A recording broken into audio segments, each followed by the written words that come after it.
لكن مو التكتيك اللي مع الكوري يلعب غريب يعني. وانت تعتبر في ملعبك والدافع. صح لكن الله يعطيك على كل حال. الله يخليك. يعطيك العافيه. هارد لك على خساره المنتخب السعودي. الله يعافيك. الحمد لله على كل حال. صراحه المنتخب في الشوط الاول الى الدقيقه 75 كان اداء جدا عالي. بعدها تراجع المنتخب يعني بالغ في التراجع، وخروج سالم الصراحه افقد القائد في الفريق، فاصبح الوسط والدفاع كلهم على خط الدفاع، وضغط المنتخب الكوري وتمكن من الهدف في اخر دقائق. حتى اللعيبه اللي كانوا مراقبين الكابتن سالم من اهميه الكابتن سالم ارتاحوا بعد خروج الكابتن سالم الدوسري. وجود سالم حتى لو اسم يسحب مع لاعبين ثلاثه، وكذلك وجود قائد في الفريق، فصراحه كان خروجه مؤثر، وبرضه كانت تغييرات المدرب غريبه الصراحه. وش رايك في خروج المدرب في الركله الاخيره الجزاء اللي كانت الكوريا؟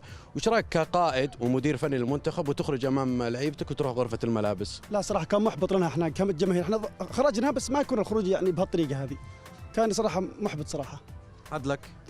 الحمد لله على كل حال. طبعا اصلا سبحان الله حسيت من دقيقه 75 سلم لنا من المباراه، من دقيقه 75 وبالغنا باحترام الفريق، ولا اصلا متقدمين من اول الشوط الثاني احنا ما له داعي انك، وكان في الفريق له هويه رغم متقدم، مو تراجعنا مباشره بعد ما سجلنا هدف التقدم. احنا سجلنا هدف التقدم وبتلنا لنا هويه لين 75 تقريبا.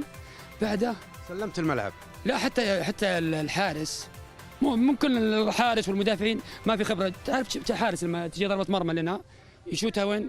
احنا متقدمين يشوتها قدام ويرجعون يمسكون الكره هم مره ثانيه. ابن حاطه مدافعين، لكن لما تلاحظ الحارس ما في احد يرمي له ينولي، كل حتى المدافعين رايحين قدام. ما في بناء هجمه، ما في بناء هجمه. تفضيها امسكها عندك يا اخي، انت كل شيء تسلمها لهم، ثاني تايم يرجعون يبنون عليك هجمه. سلمت لهم ربع ساعه، اصلا توقعت انه بيجي هدف تعادل.